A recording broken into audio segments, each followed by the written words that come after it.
Back here on Open, our focus of conversation today, the situation going on in Haiti from a Bronx perspective, and we've been glad to bring you information on the ground and literally right here in the Bronx community. Staying on the subject of Haiti, we've got two very special guests. Her unique creativity and charisma has taken her around the world, and the one and only La Bruja has joined us and been regarded as one of the leading American spoken word poets today. Caridad De La Luz and her father Pedro De La Luz are joining us on set to discuss the horror in Haiti and also pay tribute to the survivors. And thank you both for coming and sharing with us. Thank you for having us. It's our pleasure. Yes. I try not to get emotional, but when she told me I was coming here, I had to write the door for her because I write the poetry at the door. So I made sure that I wrote it simple, but also I did get a vision because of amputees. My wife is, she dances, and there was something BC, the news serial, BCC, right? They're doing the best coverage, and there was a segment there where a little girl was brought to the hospital with a foot, and when the little girl found out that they had to amputate the foot, I got the vision that our soldiers who are healing from, who are amputees, will be at Haiti someday helping them. I saw that vision really clear, and I realized to heal, you have to heal someone else. Right. Yeah. Okay, so basically, I wrote the door to her poem. Okay. And the way it was, being so far removed from the living hell, it is hard to smell the rotting flesh or to feel the pain of thirst, not knowing where it is to be safe to rest. The eyes that have seen so much, scared, scarred souls with tracks of mangled bodies, expiring to true freedom. It is now left to us, the living, to convert the pillaged land back to paradise. So those spirits with smiles and tender hands can reign again. Powerful, powerful, powerful. I want to move on to, do you want to just move from there? Or do Sure, I mean, this is something I'm that... like caught here. You know, it's not very often I'm caught, but go ahead. My father and I, we sit at night in the kitchen table and share words with each other, poetry with each other, feelings and emotions. And it is hard not to be emotional. To see so many people suffering, our brethren, our Caribbean brethren, our people. So I have a poem. I don't know if you want to go into that poem or if you want to discuss. Yeah, I mean, this is deep. This is deep right here, deep. And I'm caught in the moment right here. So you're gonna have to bail me out. Go ahead. Okay. I called it Off the Land.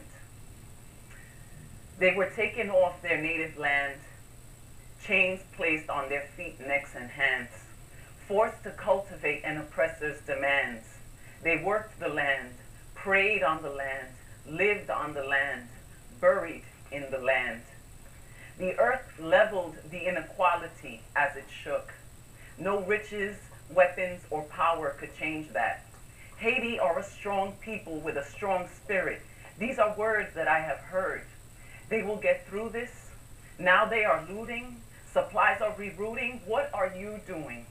Propaganda in all its ignorance rears its ugly head as families and neighbors still count the dead. Amputees grasping at memories of yesterday. I wonder if they are happy to have survived this way.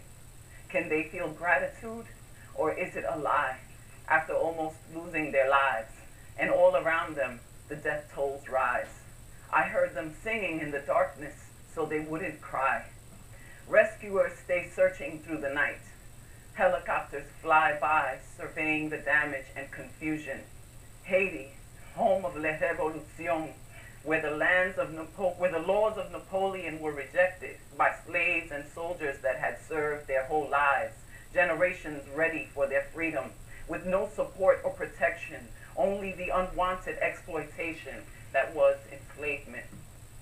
This, the pinnacle place where Tainos once ruled, the land where Anacaona, the indigenous cacique, who like Pocahontas trusted those that would force their will onto her people, bringing humans in chains, stolen from African lands that called them savages, after having treated them like animals, how they suffered.